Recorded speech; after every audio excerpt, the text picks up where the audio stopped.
the name Abba in a strange conflict with a fish company.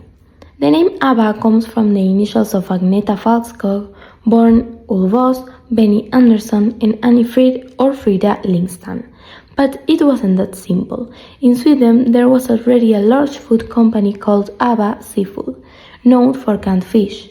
When the group decided to use the name, the company became worried about possible brand confusion. Eventually, they reached a legal agreement. The company allowed them to use the name on the condition that they made it clear they were a musical group. For a while, official statements referred to them as ABBA the group to distinguish them from ABBA the brand. Their flashy outfits were not for aesthetics, but because of a tax law. The extravagant costumes with giant platforms, glitter, tight jumpsuits, impossible colors were not just an artistic choice. In Sweden, there was a law that allowed performers to deduct stage clothing from taxes, but only if the outfits were so eccentric they couldn't be worn in everyday life. This pushed the group to design deliberately outrageous clothing. The more ridiculous, the better it worked as a tax deduction. Benny once said, "We dressed like that because it was the only thing the government allowed us to deduct." The Polar Music Studio were their secret laboratory. ABBA recorded almost everything at Polar Music Studio, a facility built especially for them in Stockholm. It was so advanced that in the 1970s and 80s was considered one of the three most modern studios in the world. Huge acts like Led Zeppelin, Genesis, Backstreet Boys, the Ramones, and artists like Celine Dion recorded there after ABBA. Unlike most massive bands, ABBA almost never went on world tours.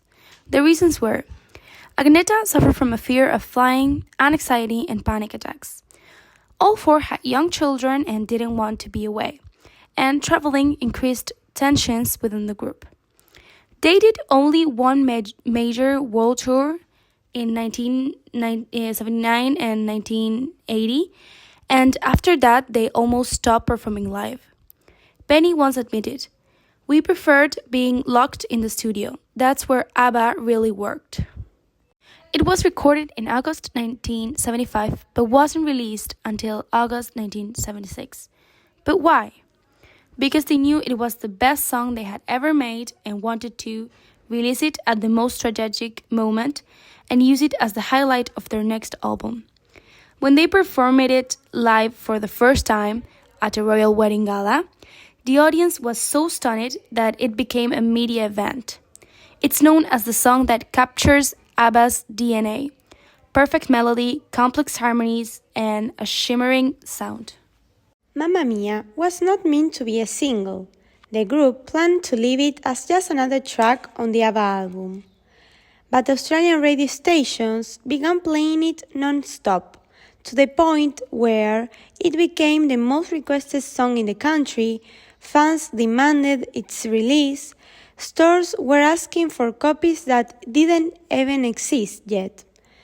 They finally released it as a single.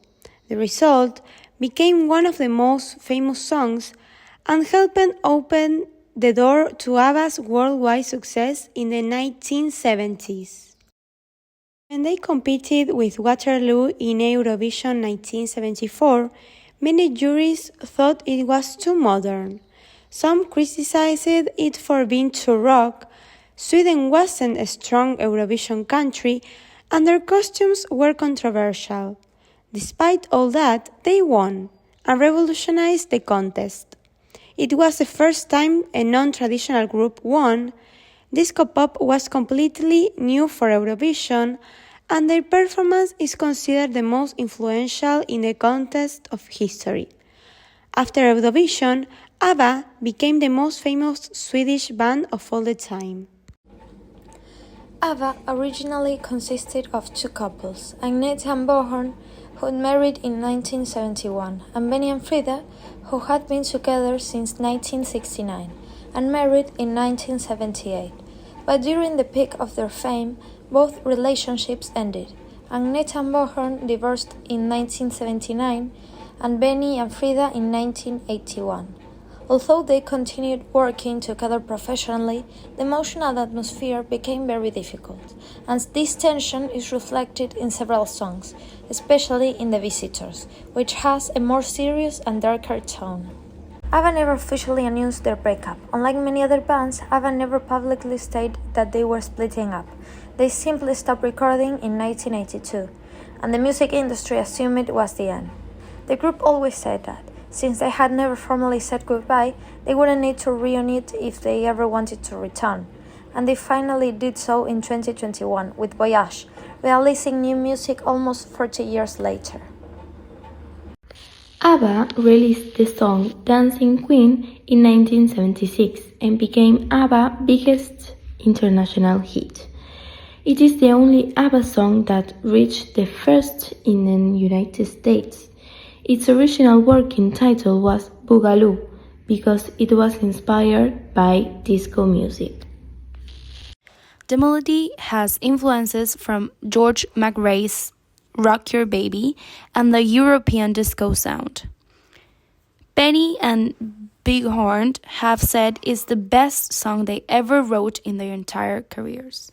The recording took several months because they wanted to achieve a sound that felt both emotional and euphoric. Agneta said it was very difficult to record the harmonies because they were so complex. The musical structure is designed so that the listener feels like they are stepping onto the dance floor. The lyrics aim to capture the feeling of being young, free, and dancing all night long. It was performed at the royal wedding of King Carl XVI, Gustav, and Queen Silvia of Sweden. It is considered a universal disco anthem and is included in the Grammy Hall of Fame. It remains ABBA's most streamed song on digital platforms.